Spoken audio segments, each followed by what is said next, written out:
and we'll go ahead and dig into step 9 now. As we've been doing it, we've been looking at the steps, and let me get Patrick out of spotlight here. There we go.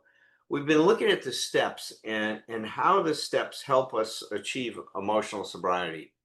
It to me is very surprising that it's a little known fact that Bill stated in the 12 at 12, which was written in 1950 when he was introducing step 12 in the book, that the last sentence in his first paragraph says, if we practice these principles in our daily affairs, that we and those about us may find emotional sobriety. So it was clearly Bill's vision that working the steps help us achieve emotional sobriety. That's the outcome of working the steps. Of course, the first step is to put the plug in the jug and to remove our obsession and compulsion to drink or use or whatever our issue that we're struggling with. But everything else, all the other steps are directed at helping us achieve emotional sobriety.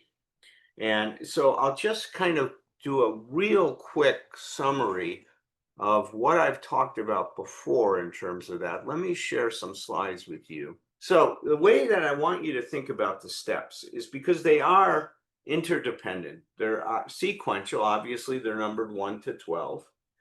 But there's something that happens that I think is really interesting.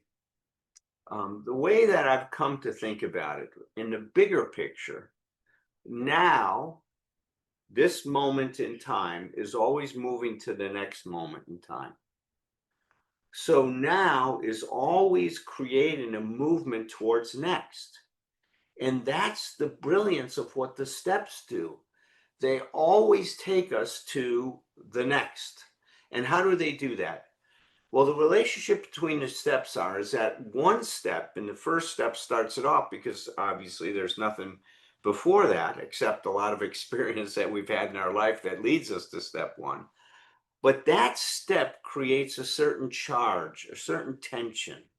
We can think of it as a need or a desire. Now, the tension in step 1 is that we've got a serious problem and we have no idea on how to deal with it. The charge that's created there, I refer to as an existential crisis. I've got a serious problem and I have no idea how I'm going to address it. All the things I've tried to do have not worked. I am powerless. And that throws us into this existential crisis. I'm powerless. I've got this fatal illness. And if it doesn't get fixed, I'm in big trouble. We talk about the outcomes as not good. Death, insanity, or jail is where these things end us. And with a lot of misery between now and the then that happens. So the tension that's created in this is substantial. Bill said that recovery is based upon a pedestal of hopelessness. And that's what we're talking here. The existential is created by feeling hopeless. My condition is hopeless. Now, as a psychologist, we want people to feel hope. But in order to get to hope, you have to go through hopeless. And that's what Bill's wisdom was here. And so if we sit in this first step, we feel our hopelessness. We feel the severity of our condition. But we have no idea what we're going to do about it yet. So this creates a big tension. Well, step 2 comes along, and what is step 2? It gives us hope. Came to believe that a power greater than ourselves could restore us to sanity. So it resolves the existential crisis by saying there is a solution. You may not know what it is yet, but you can be restored to sound thinking. Think of sanity as sound thinking. That's the beginning of our journey into emotional sobriety. We can think of emotional sobriety as the development of sound thinking in our life. It's also a lot more than that. It's freedom and all of these other things that I've talked about. But for this discussion right now, and each step does this. So now step 2, it creates a new tension that's based on hope. But faith without action is meaningless. It's a fantasy. It has to lead to something, and that's what step 3 does. And that continues to happen over and over and over again, as we've discussed in previous presentations. And here we are at step 9. Now, the charge in step 8 was what? Well, we made a list of all the people we had harmed and became willing to make amends to them all. We sit down and we start to take a look at what our behavior, and specifically, because what we've been talking about is that it's important to take a second first step. The second first step is focusing on our unmanageability that is created by our emotional dependence.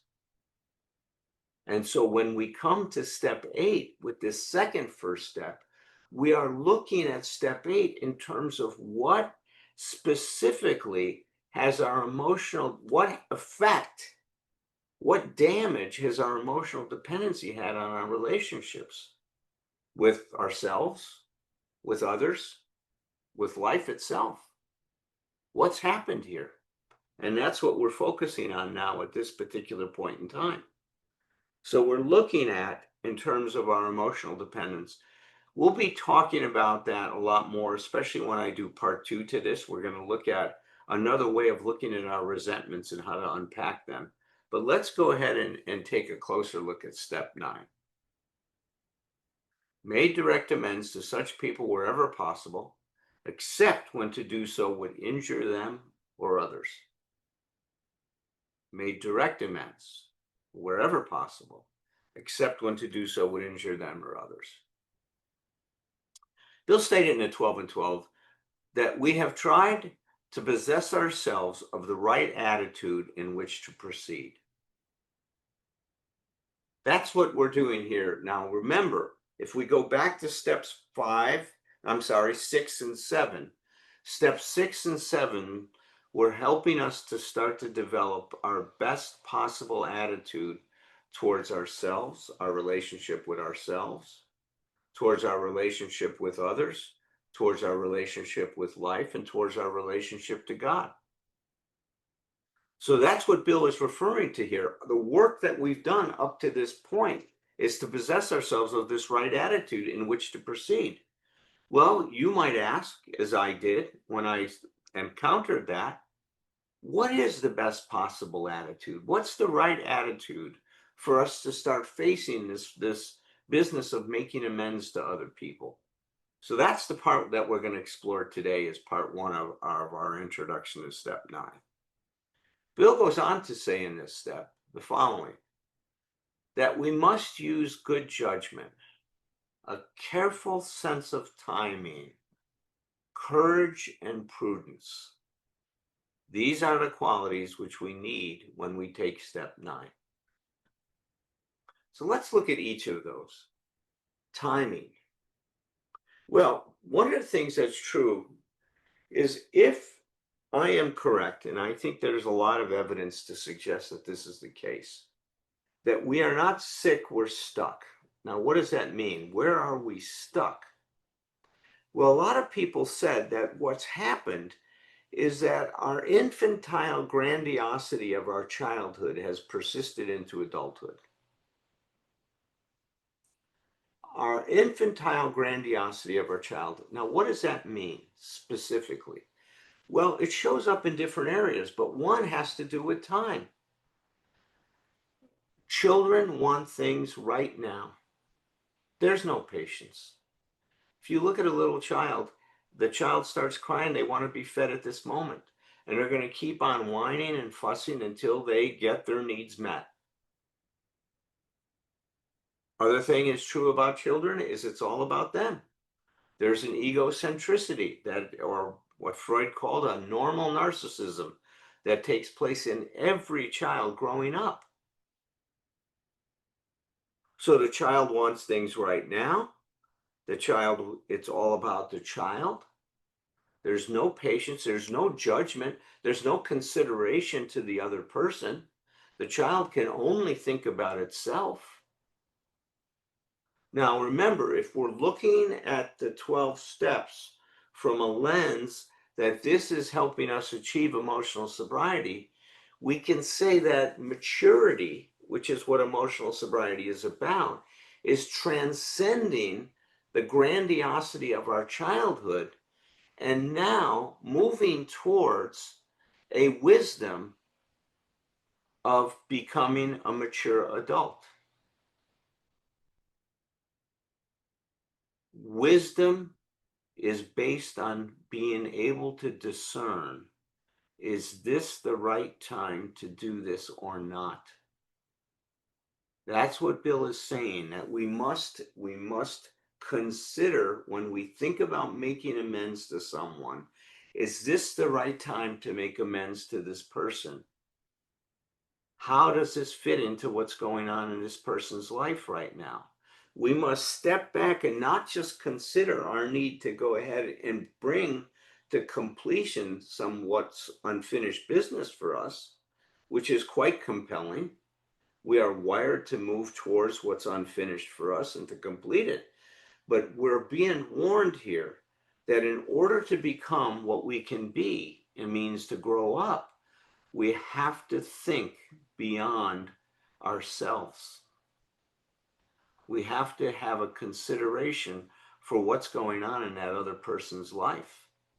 Now, I also believe that step 9 is about making amends to ourselves. So there are certain things that I may not be ready to look at this particular point in time. Certain things that I need to face about myself that I need to make some amends to myself for. We've got to think about the timing of that as well. Now, I believe we are wired in such a way that we're not going to face something that we're not ready for. So I'm not too concerned about that, but I do think it's an important thing to stop and think about. Now, courage. What does this courage and prudence mean? Well, let's focus on courage for a minute. The courage means to do things regardless of being afraid. Courage is not to act without fear. It is to act knowing and experiencing the fear, but acting anyway. Prudence is being able to be thoughtful. Now, these things turn out to be very important, and we'll get into them in a little bit more. This is what else Bill says in terms of this step. He said, as soon as we begin to feel confident in our new way of life and have begun by our behavior and example to convince those about us just that we are indeed changing for the better, it is usually safe to talk in complete frankness with those who have been seriously affected. This is very important.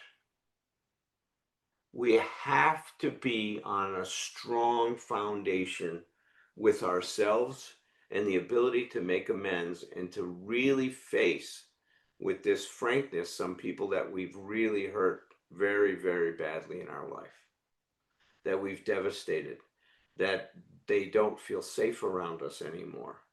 They don't trust us. It's not an easy thing to do, and we'll be getting into that, but you can see where it takes a lot of courage. So, the first thing in terms of the best possible attitude is to understand that the amends that we're making here are based on that the process is to be intrinsically rewarding, which means we're not doing it for the acceptance, approval, or validation from other people. We are doing it because we need to do it. But we're not doing the amends, we're not making the amends just because we need to do it, because we also have an awareness not only of what we need to do, but the impact that this is going to have on someone else. But the fact that we are now paying attention to doing this for self-validation rather than other validation is a very important thing, because it is only with that can you sit down with someone and make amends to them without having a condition or an expectation about how they're supposed to respond to you. That is not an easy thing to do, especially if you are immature as I am when you started this process. I'll share a little anecdote from my own life. So I dropped out of school when I was 16 years old, out of high school. I was at the beginning of my sophomore year.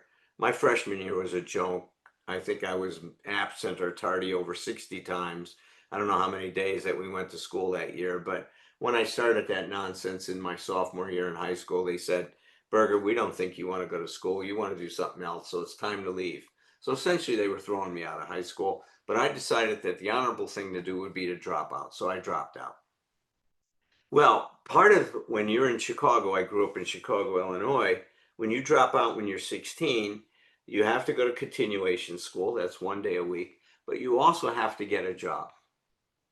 And so I did. My first job was working at a women's shoe store called Mailing Shoes, but that didn't last too long. And my second job, which was at Electro Sales, which was a distributor for electronic tubes. Now, this is back in, so I was 16. This is back in 1968 is when I worked for this gentleman that I had to make amends for. So electro sales, my job, I was the shipping and receiving clerk. So I'd get the invoice from the tubes that he sold, and on the invoice, they were all priced out. Now, this is back with the old vacuum tubes before we had solid state, a lot of solid state technology, right? The TVs were huge because they had all these tubes in the back. But some of these tubes were used to run industrial equipment. And some of them were quite expensive, thousands of dollars. And my job was to go around. We had all these bins and all these tubes up in these different bins, and it was well organized. And I'd go and I'd fill the order and I'd pull the tubes out and I'd pack them very carefully and then ship them out to whoever purchased the tubes. Well, I was seeing how much money these tubes are worth. So I was in the heyday of my addiction, and I was working 50 hours a week, and every penny that I was making was going to my partying, purchasing alcohol at that point in time. I wasn't into drugs other than alcohol, but I was drinking a lot and I was partying with my friends a lot. And like I said, at the end of the week, I wouldn't have any money for myself. So I thought, you know what? I'm going to go ahead and steal some of these tubes. Now, true to form, I had no idea what I would do with them when I stole them. That part of the story will come in later. But I saw the amount of money that could be made on these tubes. So I thought, I'm going to go ahead and fill up a box of these things, stick it in the Dipsy dumpster while I'm at work. Nobody's watching. And I'll come back at night and take these tubes home. And I did just that. And I took them at home. Now, in terms of not thinking ahead, because our judgment is so compromised, I had no idea who to sell these tubes or what I would do them for. There was no internet. I couldn't post them on the Craigslist or anything like that. And so I had $3,000 worth of tubes that just sat in my basement.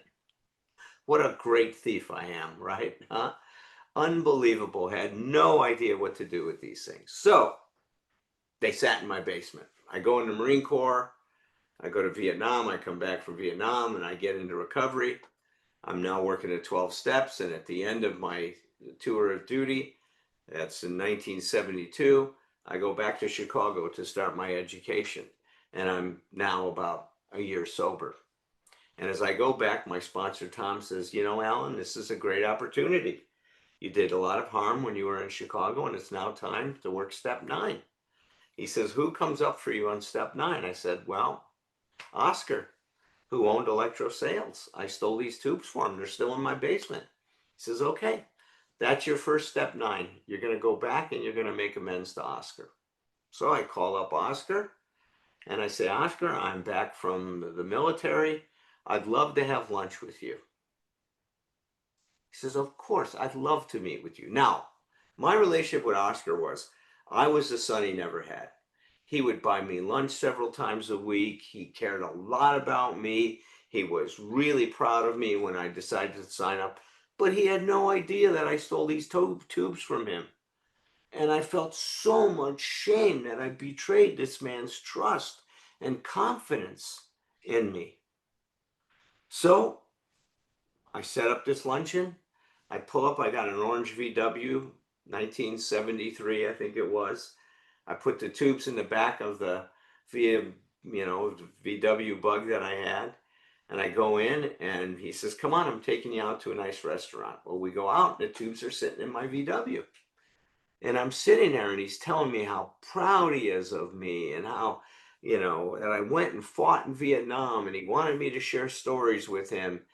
And I'm sitting there and talking myself out of telling him that I stole these tubes because I thought for certain I found the loophole in step 9. If I tell him about these things, it's going to clearly upset him. So isn't this is one of these cases where if I make amends to him, it's going to harm him? So we had a great lunch. Not once did I mention anything about the tubes. I get my VW and I'm driving home and then that night I call my sponsor Tom and I get on the phone with him and I said, this program works pretty good. He means, what do you mean?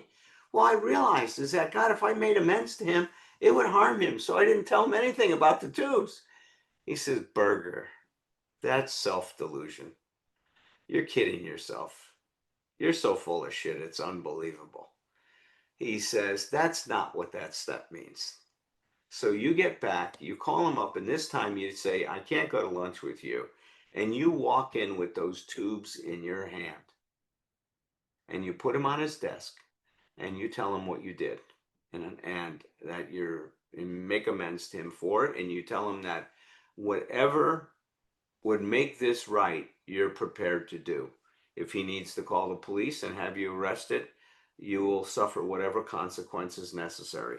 If he'd like you to come to work for him for a month to pay off the tubes, go ahead and be willing to do that. You have to walk in there with no expectations.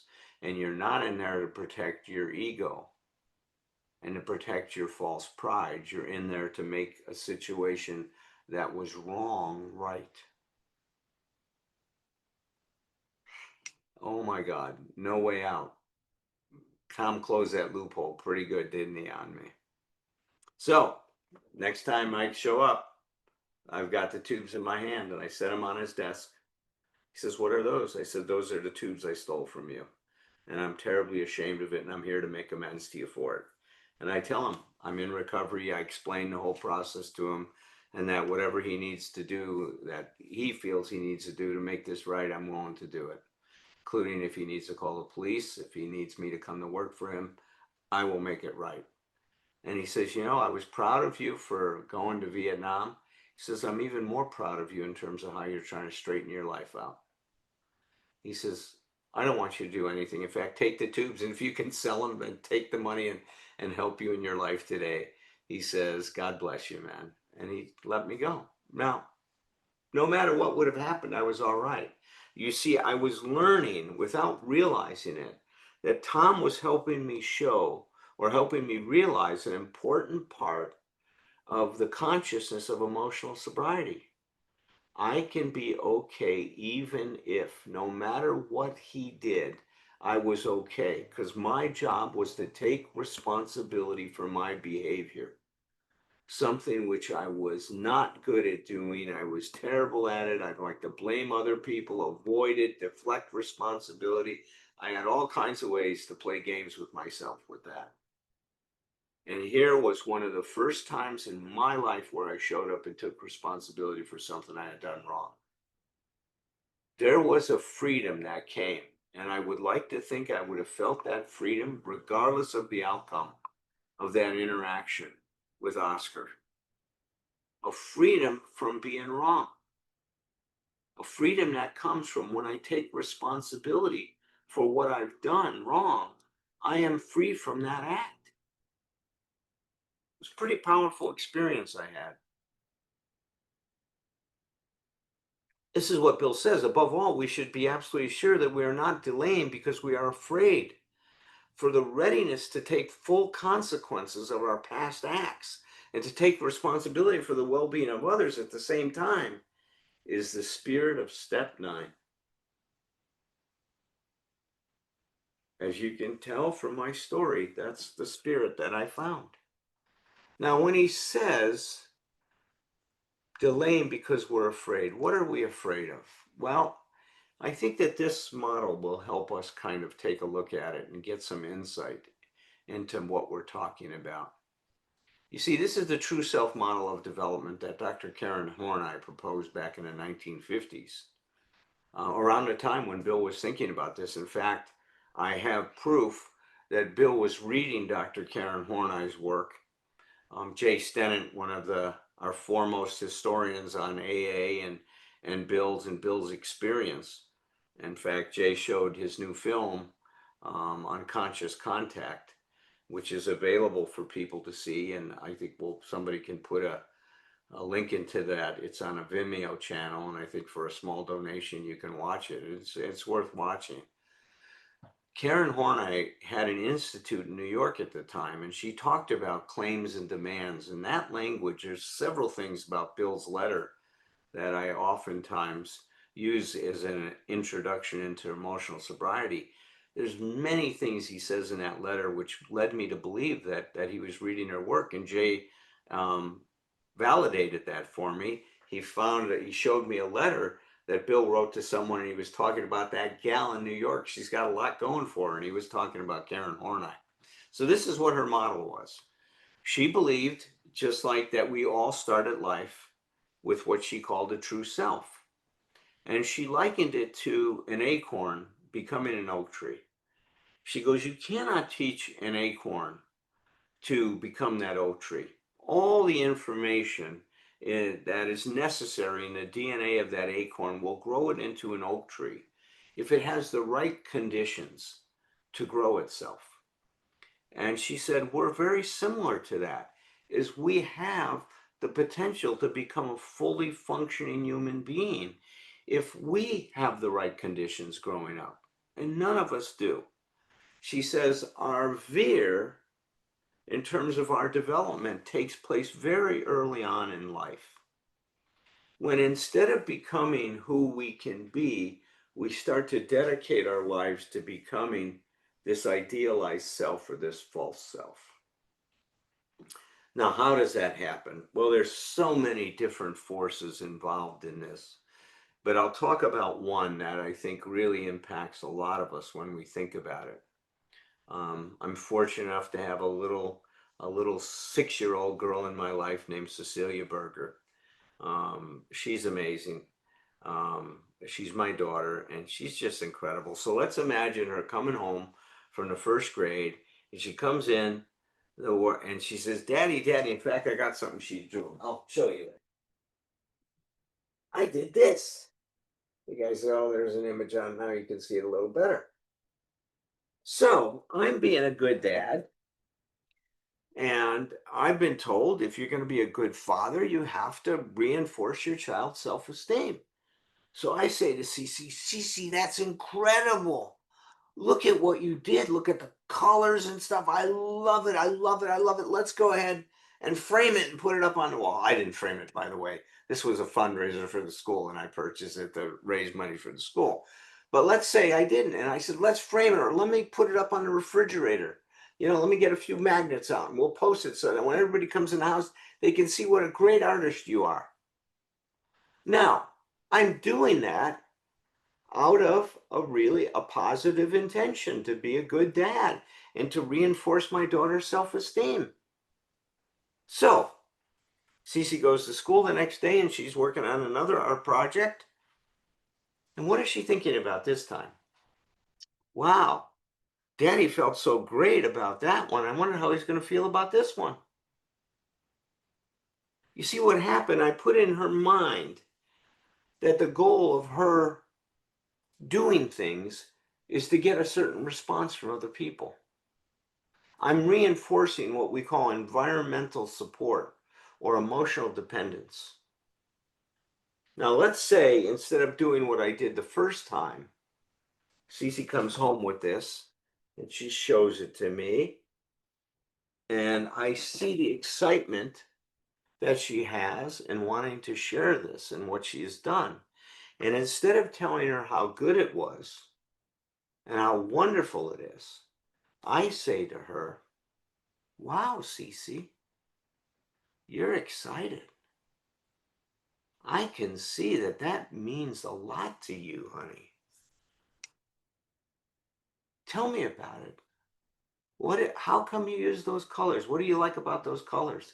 What did you like about doing that? And I go on and I talk to her about her experience. I don't evaluate it. I don't say it's good. I stay with what she's experiencing. And at the end of that, I say to this little girl, you know, honey, it's important to do things that make you feel as excited as you feel right now about what you just did. She goes back to school. And what is she thinking this time? She's thinking about dad. She's thinking about how daddy feels about it. No, she's thinking about Cece and what it means to her. But rarely do we get that kind of feedback when we're young. Because, see, at some point in time, we start to worry about whether we're going to be loved and accepted. We feel this basic anxiety she talked about. And that anxiety gets us to look for a solution that's going to resolve that anxiety. So we start to think at a very early age, if I can be like this, based on the feedback this child is getting from not only from their parents, but from their environment, from their culture, and all of the messages we receive, if I can be like this, I will be okay.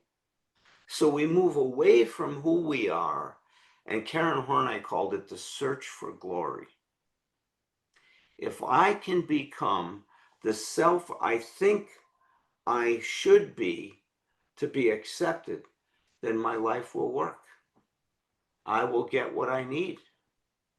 I will get the validation from others.